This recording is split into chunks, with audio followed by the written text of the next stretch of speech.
hari ini, selain kita sebentar akan mulai dengan turnamen dengan kompetisi game, kita akan memulai dulu dengan renungan. Renungan itu menyangkut dengan tema yang sudah diberikan oleh Keuskupan.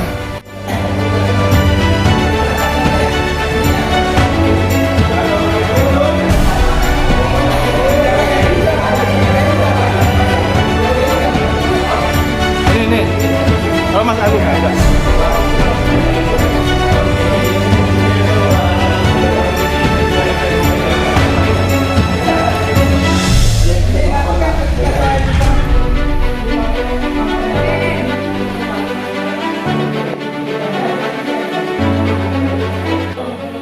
Kita mau tahu bagaimana kalau OMK itu depresi. Jadi kalian harus berkreasi gimana caranya supaya tetap bisa berdiri semua di atas koran itu. Apa saja potensi orang muda saat ini? Silakan pengobat menjawab, semuanya bisa angkat tangan. Yang tahu pertanyaan bisa menjawab dengan benar akan dikasih koran.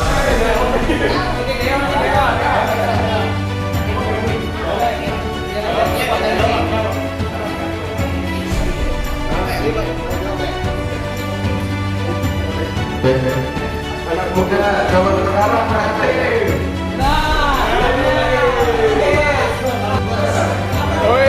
Pengalaman yang luas.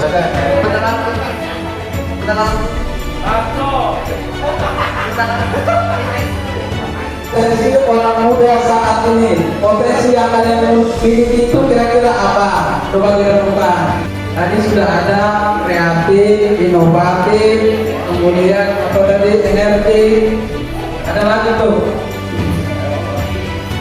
Udah itu hal-hal yang umum. Rajin belajar. Belajar, masuk ya. Kita di situ sudah ada 5 pertanyaan. 5 pertanyaan. Coba rekan-rekan muda menjawab. Nanti siapa aja boleh menjawab, nggak ada yang salah ya, nggak usah takut. Akhirnya dapat bertahan dan menyelesaikan permainan, tentunya dengan kerjasama dengan satu tim seperti yang dikatakan tadi ya. Kita tuh di press figuran yang semakin kecil dan kita tuh sebagai manusia kita berusaha untuk mencari jalan keluar atau supaya bisa lebih lebar gitu. Jadi kita kerjasama berusaha perpindahan cepat dan juga koordinasi dengan tim. Nah, ya. Apa makna yang saya dapat dari permainan ini? Menurut saya permainan ini sederhana namun memiliki makna yang mendalam. Dengan ada 5 orang berdiri di satu koran dan koran itu menjadi semakin kecil, menurut saya itu menggambarkan sebuah kelompok generasi, terutama generasi Z ini yang sedang dilanda banyak masalah, entah stereotip ataupun cyberbullying, apapun itu yang ada di masyarakat sekitar. Nah, namun mereka saling bahu membahu, saling tolong menolong. Akhirnya apa yang dilihat dengan orang itu, apa yang dilihat sama orang itu menjadi berbeda. Mulai dari yang tadi orang yang maunya instan, spontan, mudah bosan, ingin bebas, narsis, itu menjadi lebih banyak lagi yang positifnya. Oh, ternyata Gen Z itu nggak seburuk itu. Jadi apa yang di mata orang itu menjadi membaik, lalu membesar. Dari saya terima kasih.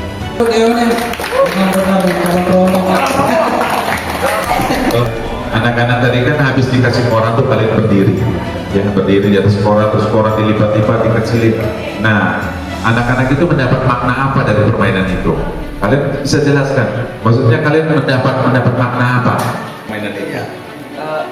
Apa sih? Mencari jalan keluar, terus itu pantang menyerah. Jadi maknanya ini kita berdoa untuk mendapatkan hasil. Nggak ada salah yang nggak ada benar salah. Menjawab kita dapat hasilnya. Oke, ya Mas Gregor, dapat kita. Jadi kita sesama generasi muda harus bekerja sama untuk menyelesaikan masalah supaya kita bisa keluar dari masalah tersebut. Dan berjuang bersama, artinya kita pelakunya atau kita dorong kebijakannya ke dalam tangan. Sudah lalai dalam melaksanakan KPTN yang diminta Tuhan. Tantangan menurut saya nggak tahu kapan tantangan akan datang. Saya nggak akan tahu bagaimana saya menyelesaikan tantangan itu. Potensi yang ada dalam diri saya adalah saya bisa tetap sabar dan memiliki waktu untuk berpikir kritis. Jadi ketika tantangan itu datang, saya bisa tetap sabar dan memikirkan untuk memecahkan masalah tersebut. Ini ketika tantangan itu datang, saya akan menggunakan potensi saya untuk tetap sabar, lalu memecahkan masalah itu dengan bijak. Sekian dari saya, terima kasih. Ya, pertama terima kasih kalian mau ngumpul ini jadi satu pengalaman yang baik karena paling tidak baru pertama saya datang ke wilayah dan orang mudanya mengumpul. Lalu yang kedua, saya cuma mau sharing sebenarnya. Nanti kalau ngomong tentang potensi, ngomong tentang talenta, dan kemudian tentang kenapa tidak harus jangan sampai merasa rendah diri. Yang pertama, potensi itu tadi ada bilang saya belum tahu potensi apa. Saya mau kasih tahu salah satu cara biar bisa tahu potensinya. Yang pertama, dibayangkan dari kita kecil sampai kita sekarang ada pengalaman baik apa yang kemudian selalu muncul di situ. Contohnya misalnya, kalau saya dulu di sejak SD, sejak TK, TK itu sering diminta untuk saya ada drum band dan memimpin drum band TK. Nah kemudian di SD karena saya anak bungsu, kakak saya juga aktif itu di sekolah untuk pramuka, saya juga ikut pramuka. Lalu di situ ada bersaing dalam hal positif. Jadi kalau dulu pas SD itu kalau pramuka itu tahu pramuka kan ya? Kalau pramuka itu SD kelas 4, kelas 3, 4 itu namanya apa? Siaga. Lalu kelas 5, kelas 6 apa? Pegala. Nah, dulu Romo ketika SD itu pas mulai masuk pramuka kelas 3 SD jadi wakil ketua regu. Lalu kemudian kelas 4 siaga sudah kelas 4 jadi ketua regu. Kelas 5 jadi wakil ketua regu Pegalang.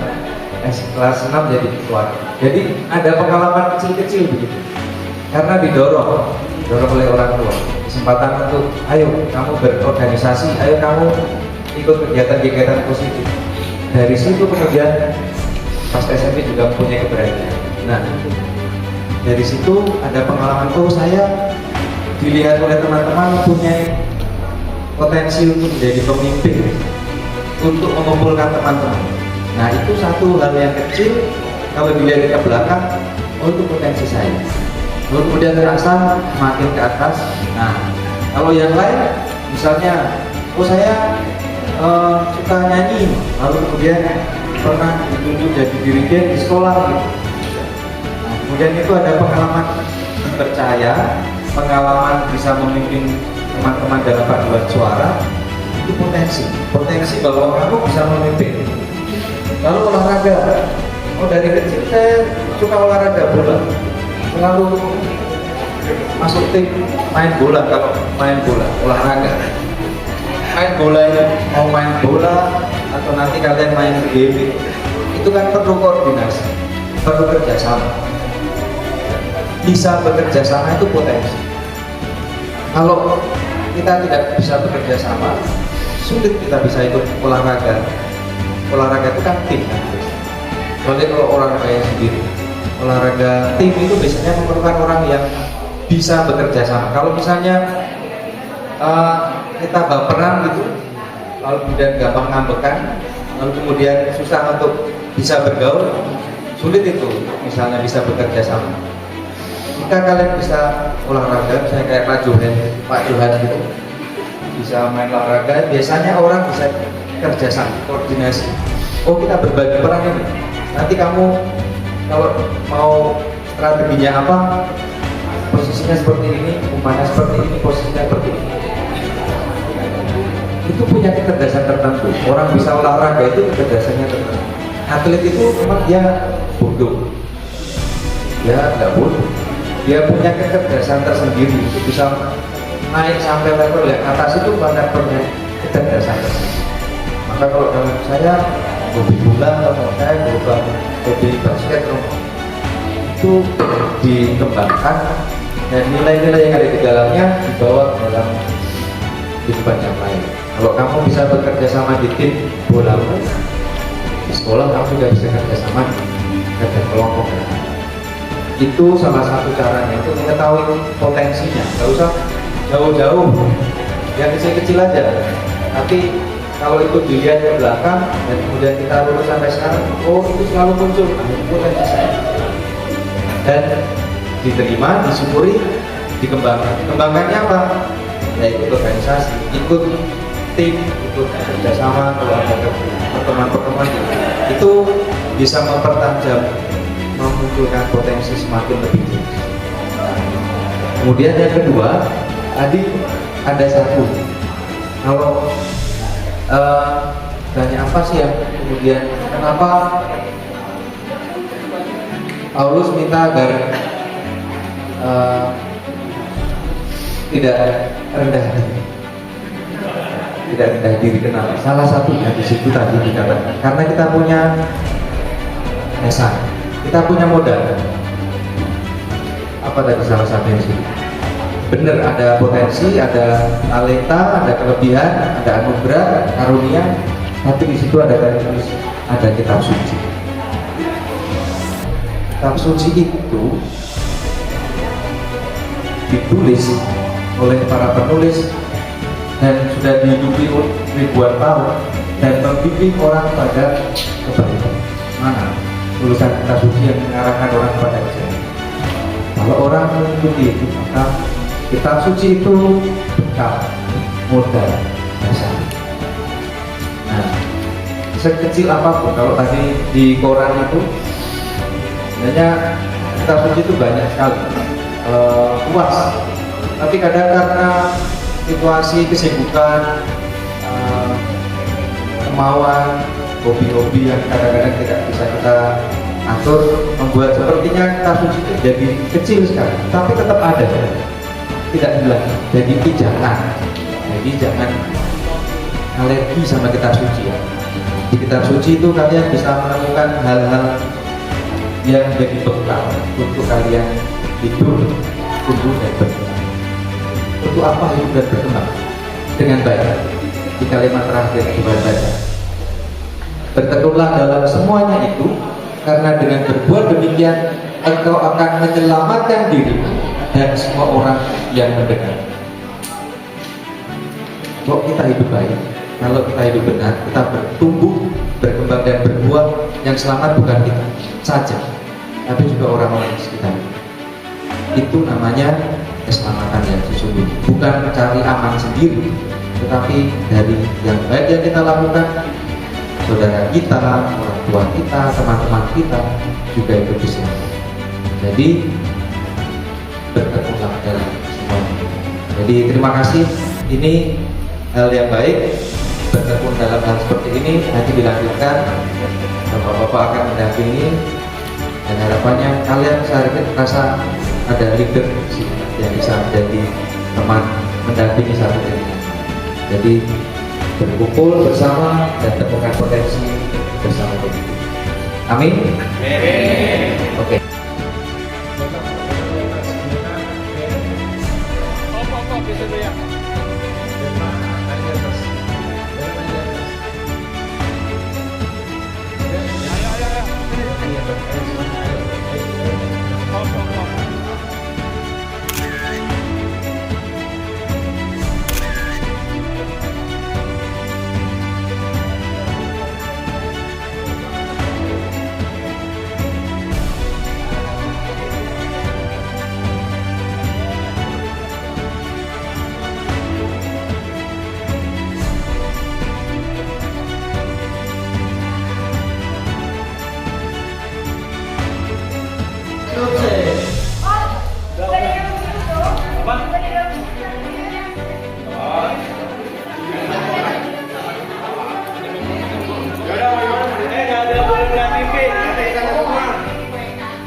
udah siap?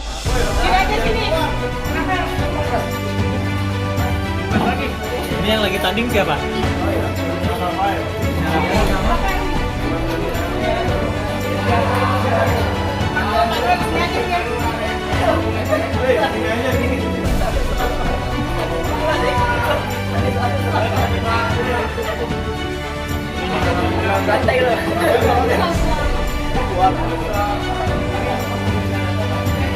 Hah? Ada yang keluar gitu?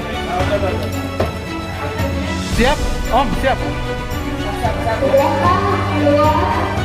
Udah siap? Ready. Ready nggak? Siap. Start. Let the game begin.